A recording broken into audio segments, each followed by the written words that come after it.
In this video, we're going to speak about the two main common things that I found in athletes who are able to break 90 miles an hour. And I promise you, this is going to be something that you might have never thought about. This is the last thing that's away from performance, body weight, metrics. Those things are important, but these are the main two characteristics that I found in all of my athletes that have thrown above 90. And me and myself, from going to 94 back down to 76 to then 86 and then back into the 90s and then losing it again and then getting back into the 90s.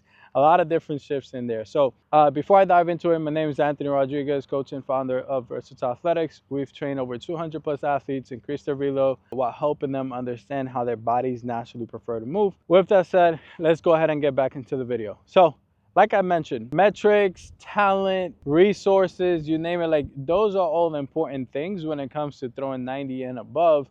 However, the main two commonalities that I've seen with these athletes is, number one, these athletes are committed to the process. These aren't confused athletes buying into an approach and then going on social media and finding out what the next big thing is, hearing from other people like, guys, this is getting as complicated as it's ever been, with the amount of people putting out content, people trying to push their ideas onto other athletes. It's getting extremely hard for younger athletes to even know what actually works and what doesn't work. With my athletes, especially the ones that have thrown above 90, they've been extremely committed to the process. They haven't swayed out from like a different approach. They follow that approach and they believe in that approach. And I always like to say, like, you're better off following a terrible plan that you so heartily believe in as opposed to a great plan that you half in, half out.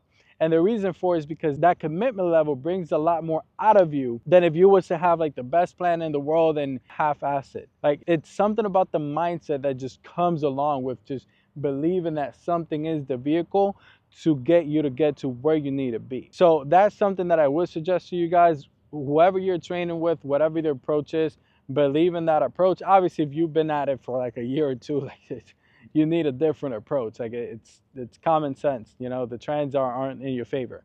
But that's that. They've been extremely committed to the process, showing in every single day, asking questions, and doing their best they can to try to get better. They're not waking up one day and deciding, no, I don't want to do this today. No, they're consistent about the process.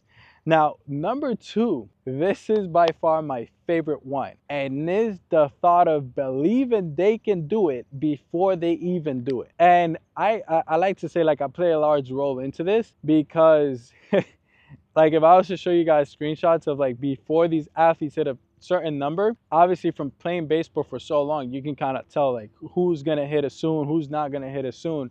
And I literally throw out the number to them. I'm just like, yo, next high intente, hit a 90. And I just say it. And they reply back, hell yeah, let's fucking go, whatever, X, Y, and Z. And dude, they just replicate that energy.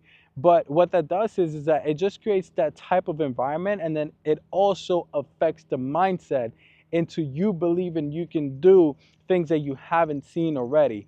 And when you have that belief in you, the way that you show up to practice, the way that you show up to the mound, the way that you show up for yourself, the way that you take care of yourself is immensely, right off the bat, just times 10 and extremely magnify to what your capabilities are. And this by far has had like one of the biggest effects in a lot of my athletes breaking through those barriers. A lot of times other athletes are doing a great amount of work. Like, talent isn't an issue, the work that they're doing isn't an issue. The problem is their own mindset. They've held themselves back by beliefs of that they can't do it, that it's hard, their teammates did it, so they can't do it. This guy had this when he did it, this guy didn't have this. It's just a whole bunch of nonsense that you fill yourself up with in your mind, and you give yourself all the reasons why you can't do something, as opposed to giving yourself all the positive reasons as to why you can't do something. And that is by far the biggest thing that I love with all of these athletes that I had break through 90, is they just believe they can do it. And they've carried that day in and day out, whether they plateau, went down 1 or 2, and then came back up. Like, they are consistent with that belief. But that's about it, guys. It was a shorter video today. I just wanted to share those top 2 things that I've seen in commonalities when I've trained athletes and I've had them break over that 90-mile-an-hour barrier. Those are the major 2 things, and they have to deal with commitment and the belief that you can do it, which a lot of athletes don't have. some of you guys don't even believe that you're capable of getting towards the mid-high 80s, which is a very easy number if you do the correct things, right? We gotta have the correct inputs of positive intent so that we show up every single day with our highest capability. And I promise you, once you do that, your commitment and the belief for what you can do that you haven't seen will be possible. Assuming also that you also have the correct approach. But that's all I have for you guys today. If you enjoyed this video, click the like button, follow us for more.